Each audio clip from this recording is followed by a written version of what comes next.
شان نزول دیکھ لیجیے، آپ کو اندازہ ہو جائے گا آیت کس کی شان میں آئی ہے، آیت نازل کہاں ہوئی، پتہ چل جائے گا آیت کس کے لیے آئی ہے۔ توجہ رہے مجمع کی، آیت ہے وَيُعَذِّبُهُمُ اللَّهُ بِأَيْدِيكُمْ، سورہ توبہ کی۔ اللہ اپنے دشمنوں پہ تمہارے ہاتھوں سے عذاب نازل کرے گا۔ کچھ لوگ پہنچ گئے ہیں، سارے مجمع کی توجہ ہو۔ اللہ فرما رہا ہے اللہ تمہارے ہاتھوں سے، وَيُعَذِّبُهُمُ اللَّهُ بِأَيْدِيكُمْ، اللہ تمہارے ہاتھوں سے اپنے دشمنوں پہ عذاب نازل کرے گا۔ تو پھر تلاش کرو نا کون ید اللہ ہے۔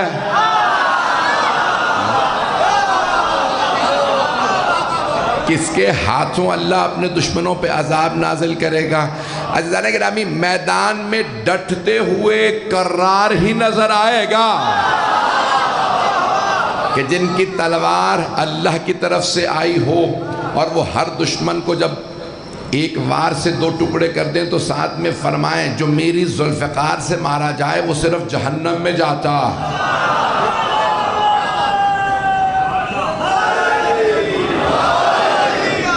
عزیزان گرامی، میں نے تمہید کے چند جملے جو پیش کیے ہیں، تو یوں قرآن کریم میں 1000 سے زیادہ آیات ہیں جو مولا امیر علیہ السلام کی شان میں آئیں۔ میں نے جس آیت کی تلاوت کا شرف حاصل کیا سورہ بقرہ کی آیت نمبر 207 ہے۔ اللہ فرما رہا ہے، جو میرے تمام بھائی توجہ سے محبت سے دیکھ رہے ہیں ان جملوں پہ غور کیجئے گا۔ وَمِنَ النَّاسِ، آیت کے الفاظ یہ ہیں، وَمِنَ النَّاسِ مَنْ يَشْرِي نَفْسَهُ ابْتِغَاءَ مَرْضَاتِ اللَّهِ، لوگوں میں سے ایک ایسا ہے جو اللہ کی مرضیوں کی خاطر اپنا نفس دے دیتا۔ اللہ کی مرضیوں کی خاطر اپنا نفس دے دیتا ہے۔ اب یہ آیت شیعہ سنی علماء نے لکھی ہے کہ شب ہجرت نازل ہوئی ہے۔ شب ہجرت سمجھتے ہیں؟ لیلۃ المبیت، جب پیغمبر ہجرت کر کے مکے سے مدینے آ گئے اور اپنے بھائی علی علیہ السلام سے کہا یا علی آپ میرے بستر پہ سو جائیے کیونکہ میری جان کو خطرہ ہے، اللہ نے مجھے حکم دیا ہے کہ میں مکے سے مدینے ہجرت کر جاؤں کیونکہ مشرکین نے میرے قتل کا منصوبہ بنا رکھا ہے۔ ابو سفیان نے سب کو جمع کیا، کہا کہ بھئی ہم نے محمد کو ہر طرح کا چیلنج دیا، ہر طرح سے روکنے کی کوشش کی۔ خواتین سے کہا یہ جادوگر ہیں، بچوں سے کہا یہ مجنون ہیں، مردوں سے کہا کہ یہ شاعر ہیں، غیر سنجیدہ ہیں، لیکن ہم محمد کو روک نہیں سکے، تو آؤ اب ہم محمد کو قتل کر دیتے ہیں۔ تو اب پتہ چلا جب علم کا جواب علم سے نہ ہو تو پھر قتل کیے جاتے ہیں۔ جو لوگ پہنچ رہے ہیں، اگر آج تشیع کے خلاف دہشت گردی ہو تو سمجھ جائیں لوگوں کے پاس آل محمد کے علم کا جواب نہیں ہے۔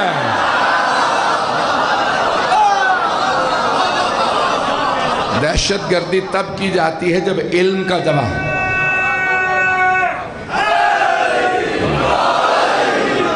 میرے جملے پہنچ رہے ہیں؟ میرے تمام بھائی میرے بچے ان پہ غور فرمائیں گے۔ تو جانے گرامی، جب بھی علم کا جواب علم سے ہوتا تو انسان دہشت گردی نہیں کرتا۔ دہشت گردی تب کی جاتی ہے جب علم کا جواب نہ آ رہا ہو۔ تو جانے گرامی، اب سب نے منصوبہ بنایا۔ ابو سفیان نے کہا کہ بھئی ہم مل کے قتل کر دیتے ہیں، ہر قبیلے سے ایک آدمی دے دو۔ 40 سے زیادہ قبیلے تھے مکے اور اس کے اطراف میں، تو ابو سفیان نے کہا ہر قبیلے کا ایک آدمی محمد صلی اللہ علیہ وسلم کے قتل کے اندر شریک ہوگا، ہر قبیلے کا۔ تو کسی نے پوچھا بھئی تم اکیلے ہی کیوں نہیں قتل کروا دیتے؟ اس نے کہا نہیں، ہر قبیلے کا ایک آدمی چاہیے۔ مجمع کی توجہ رہے، ہر قبیلے کا ایک آدمی۔ کیوں؟ میں اکیلا کب تک بنی ہاشم سے لڑتا رہوں گا؟ علی سے کون مقابلہ کرے گا؟ ہر قبیلے کا ایک آدمی چاہیے تاکہ ذمہ داری تقسیم ہو جائے۔ خزانہ گرامی، ایک مرتبہ قتل کا منصوبہ بنایا کہ بھئی جیسے ہی پیغمبر سحر پہ اٹھتے تھے، کہ جیسے ہی سحر کے لیے اٹھیں تو ایک ایک نیزہ، ایک ایک سپاہی جو ہیں وہ نصب پیغمبر کے اندر نصب کر دے اور اسی طرح سے قتل ہو جائے گا۔ کہا ٹھیک ہے۔ پیغمبر علیہ السلام نے کہا کہ اللہ نے مجھے کچھ حکم دیا، آج سب لوگ اپنے اپنے گھر رہیں۔ جو لوگ پہنچ رہے ہیں انہیں سلام۔ دوبارہ سن لیجئے، پیغمبر علیہ السلام نے فرمایا ہر آدمی اپنے اپنے گھر رہے۔ ابھی بھی سارا مجمع نہیں پہنچا۔ پیغمبر کا حکم یہ تھا ہر آدمی اپنے اپنے گھر رہے، گھر سے باہر کوئی نہ نکلے۔ اب اگر پھر بھی کوئی گھر سے باہر آ جائے تو نافرمانی کرے گا۔ پہنچ رہے ہیں؟ رضانے گرامی، اب پیغمبر اسلام نے حکم دیا سب اپنے گھر رہیں، تو مولا اپنے گھر پہ تھے۔ رسول خدا نے خادم بھیج کے مولا کو بلوایا کہ جاؤ میرے بھائی علی کو بلا لاؤ، جو پہنچ رہے ہیں انہیں سلام۔ رسول خدا نے مولا کے پاس پیغام بھیجا کہ رسول خدا نے بلایا، آ جائیے۔ ایک مرتبہ مولا تشریف لائے کہ السلام علیکہ یا رسول اللہ۔ آپ نے یاد فرمایا کہ یا علی، اللہ نے مجھ سے کہا ہے، مشرکین نے میرے قتل کا منصوبہ بنایا ہے، مجھے ہجرت کا حکم دیا ہے، اور اللہ نے مجھ سے کہا کہ آپ سے کہوں میرے بستر پہ سو جائیے۔ سلامت رہیں، جو پہنچ رہے ہیں سلامت رہیں۔ تو ایک مرتبہ مولا نے سوال کیا، شیعہ سنی مورخین نے یہ مولا کا سوال تاریخ میں درج کیا ہے۔ بس ایک سوال کیا مولا علی نے، یا رسول اللہ، کیا میرے آپ کے بستر پہ سو جانے سے آپ کی جان بچ جائے گی؟ تو پیغمبر اسلام نے فرمایا ہاں میری جان بچ جائے گی۔ تو مولا فوراً سجدہ شکر میں چلے گئے۔ تاریخ اسلام کا پہلا سجدہ شکر علی بجا لائے ہیں۔ مولا سجدے میں گئے اور فرمانے لگے، پہنچ گئے سلامت، پروردگارہ تیرا شکر ہے، تو نے مجھے اس قابل بنایا ہے، تیرے حبیب کی جان میں بچا رہا ہوں۔ سارا مجمع نہیں ہے۔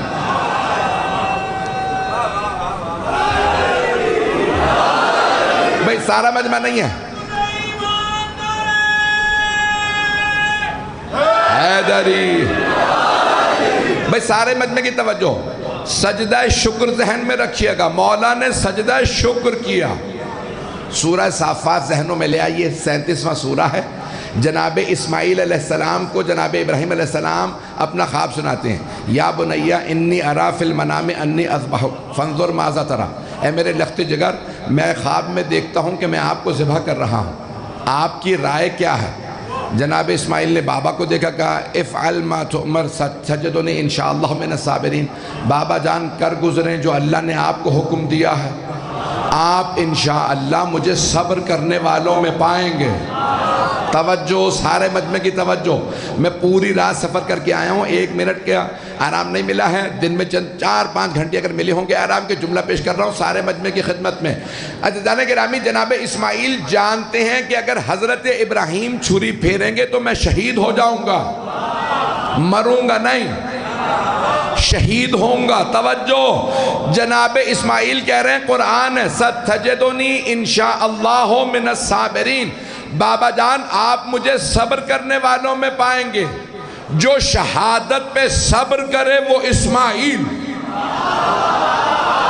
اور جو شہادت پہ شکر کرے وہ علی۔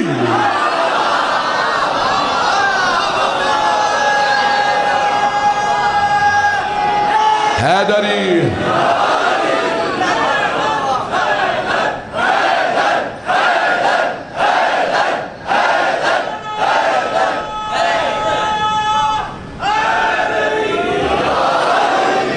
توجہ فرما۔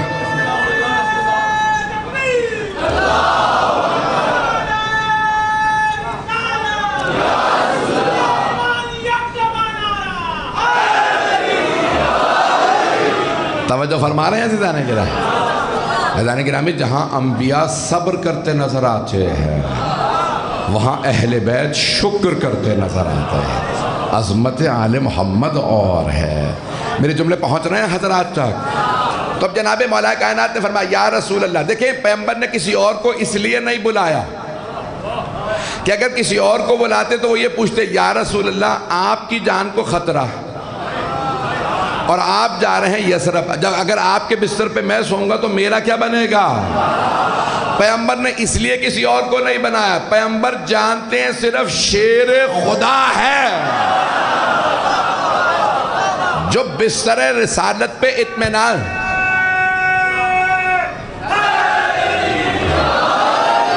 توجہ فرما رہے ہیں حضرات؟ اللہ نے گرامی بس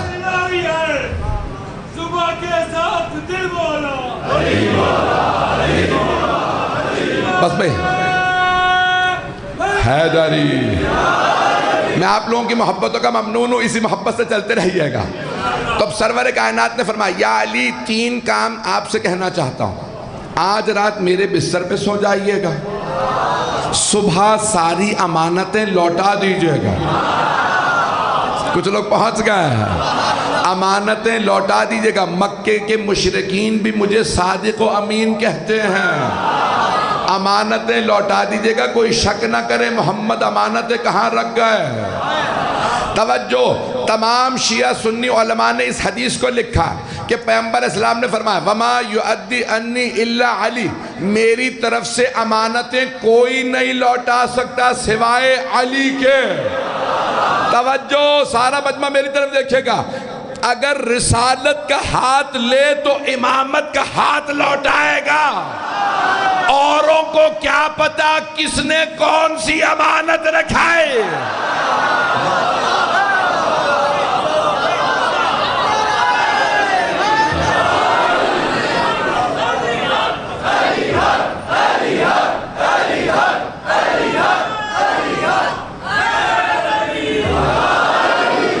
رضوان گرامی، جناب مولا کائنات نے فرمایا یا رسول اللہ آپ اطمینان سے چلے جائیے، 3 کام بتائیں، میرے بستر پہ سو جائیے، امانتیں لوٹا دیجئے۔ تیسرا کام، فواطم کو لے آئیے گا۔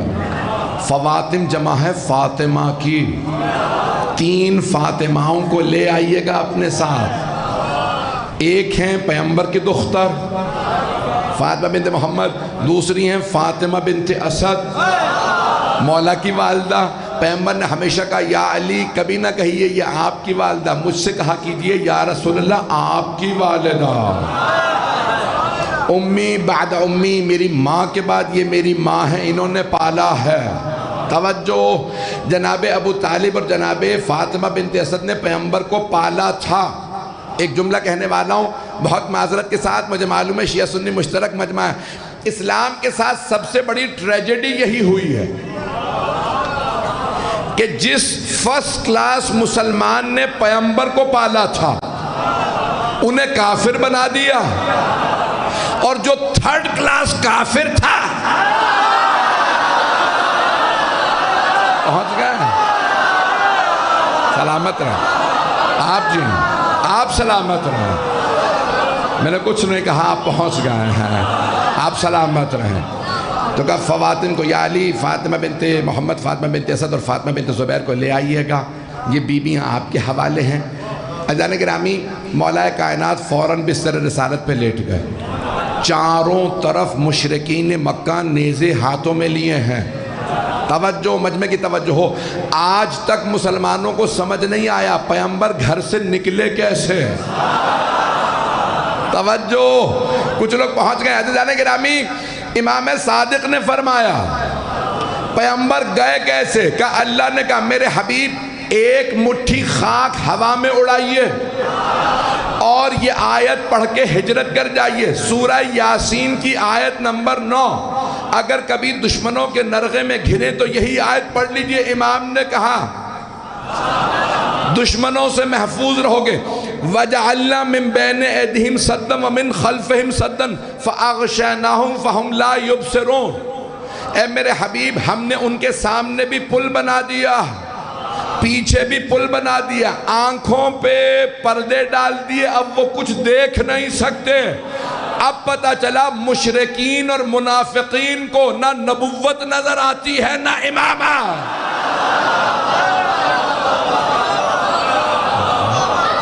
توجہ فرما رہے ہیں عزیزان گرامی، آپ سارے اسی طرح سے سنتے رہیے گا۔ عزیزان گرامی، جناب سرور کائنات نے ایک مٹھی خاک اڑائی، مشرکین کے درمیان سے گزر گئے، انہیں نظر نہیں آئے۔ پیغمبر جسے چاہتے تھے اسے نظر آتے تھے، جسے چاہتے تھے اسے نظر نہیں آتے تھے۔ تو مانو نہ آج پیغمبر کا جانشین اگر کوئی غیبت میں ہو، پہنچ رہے ہیں، بے وقت نہیں ہے تفصیل کا۔ تو عزیزان گرامی، جناب سرور کائنات ہجرت کر گئے، مولا کائنات بستر رسالت پہ سو گئے۔ اب بہت سے لوگ کہتے تھے علی کو نیند تو آتی نہیں تھی، اس لیے کہ 1000 رکعت پڑھ لیتے تھے۔ بغض کبھی کم نہیں ہوگا کچھ لوگوں کا، پتہ نہیں میری بات پہنچ رہی ہے نہیں پہنچ رہی۔ بہت سے بغض رکھنے والوں نے کہا بھائی علی کو نیند نہیں نہ آتی ہوگی اس لیے 1000 رکعت ہر رات میں پڑھتے تھے، ہمارے والوں کو نیند آتی تھی وہ سو جاتے تھے۔ شب ہجرت مولا نے سو کے بتایا نیند آتی تھی، میں غفلت میں نہیں رہتا تھا۔ تو مولا بستر رسالت پہ سو گئے۔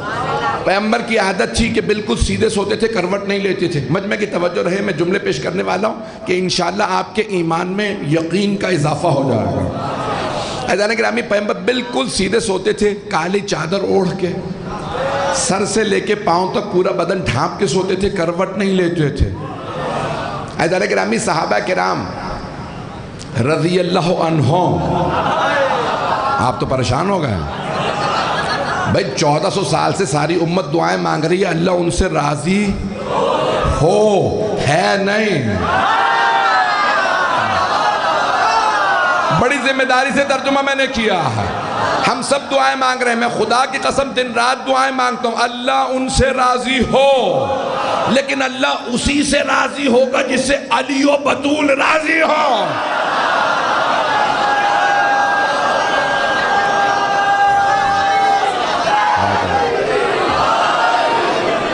میں آپ لوگوں کی محبتوں کا ممنون ہوں۔ عزیزان گرامی، اب سارے صحابہ کہتے ہیں کہ سرور کائنات جب ہم سفر کر رہے ہوتے تھے، خیمہ نصب کر دیا جاتا، سارے صحابہ زمین پہ سو جاتے، تو سارے صحابہ کرام کہتے ہیں تابعین سے کہ ہم پھر بھی خیمے میں دیکھ کے بتا دیتے تھے یہ پیغمبر سو رہا ہے۔ تو تابعین نے پوچھا پتہ کیسے چلتا تھا جب اتنے لوگوں میں پیغمبر سو رہے ہوتے تھے؟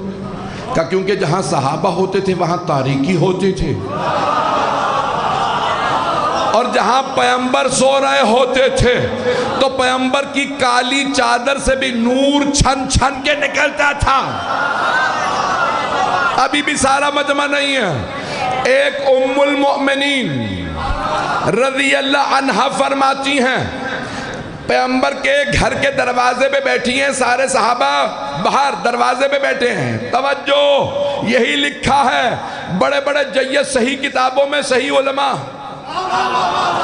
صحیح کتابوں میں لکھا ہے صحابہ دروازے کے باہر بیٹھتے تھے، امہات المومنین دروازے پہ بیٹھ کے مسئلہ بیان کرتی، تو پھر سمجھ جاؤ نا صحابہ ہیں در والے، علی ہیں گھر والے۔ بھئی آپ کی محبتوں کا ممنون۔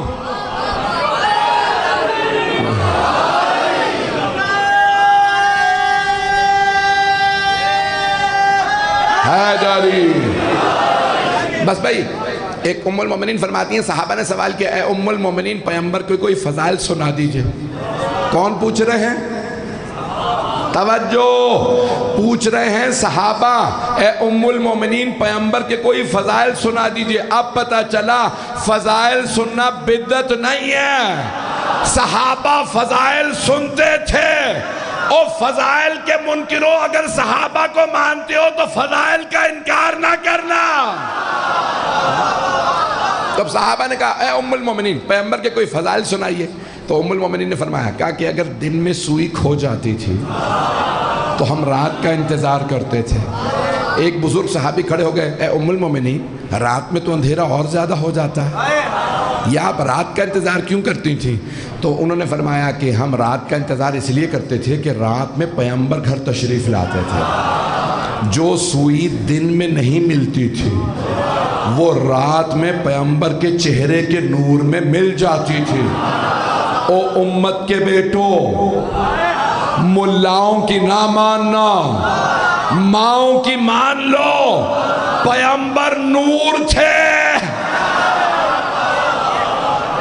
حضرت گرامی اب جناب سرور کائنات بدن سے نور نکلتا ہے، ام المومنین کا بھی میں نے قول پیش کر دیا، صحابہ کا بھی، مجمع کی توجہ رہے، رفتار زیادہ تو نہیں ہے میری، گفتگو سمجھ میں آ رہی ہے سب کو؟ تو عزیزان گرامی سب کہتے ہیں پیغمبر کے بدن سے نور نکلتا تھا، اور وہ جو آ رہے تھے مشرکین وہ بار بار دیکھ کے کہہ رہے تھے ابھی محمد سو رہے ہیں، جبکہ سو رہے تھے علی۔ توجہ، پیغمبر نے ایسے کو اپنے بستر پہ سلایا جس کے بدن سے ویسا ہی نور نکلتا تھا جیسا پیغمبر کے جسم سے۔ پیغمبر جانتے کسی اور کو سلاؤں گا، بس بھائی بہت زیادہ وقت نہیں لوں گا۔ پیغمبر اسلام نے مولا علی کو اسی لیے اپنے بستر پہ سلایا کہ مولا علی کے بدن سے ویسا ہی نور نکلتا تھا، اور دیکھنے والے بار بار کہتے تھے ابھی محمد سو رہے ہیں۔ سحر ہو گئی، پریشان ہونے لگے، ابھی تک رسول محمد اٹھے نہیں صلی اللہ علیہ وسلم۔ تو ان میں سے ایک آدمی نے کہا سب اندر چلتے ہیں، میں چادر کھینچوں گا، تم سب نیزے مار دینا۔ کہا ٹھیک ہے۔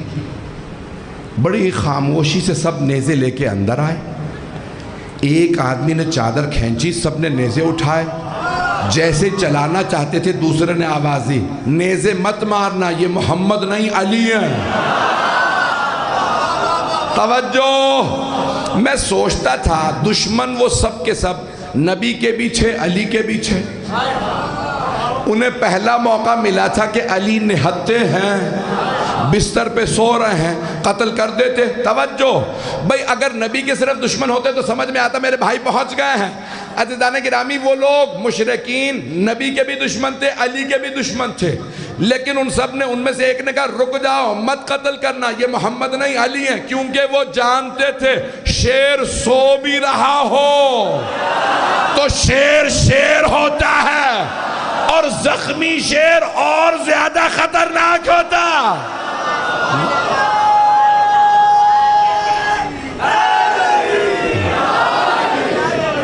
اذان گرامی، تفصیل کا وقت نہیں ہے۔ ایک مرتبہ ان سب نے دیکھا، کہا یا علی محمد کہاں؟ تو مولا نے سارے نیزوں کو دیکھا، مسکرا کے کہا میرے پاس امانت رکھوا کے گئے تھے۔ نیزوں کے سائے میں صرف شیر خدا ہی ایسے کہہ سکتے ہیں۔ بس بھائی میں مکمل کر رہا ہوں۔ تو جیسے ہی تمام مشرکین نے دیکھا کہ یہ ہاں پیغمبر نہیں ہیں، فوراً ابو سفیان کے پاس گئے، کہا ابو سفیان محمد ہجرت کر گئے۔ کہا ان کی جگہ کون تھا؟ کہا ان کی جگہ علی سو رہے تھے۔ کہا علی اب کیا کر رہے ہیں؟ کہا وہ امانتیں لوٹا رہے ہیں۔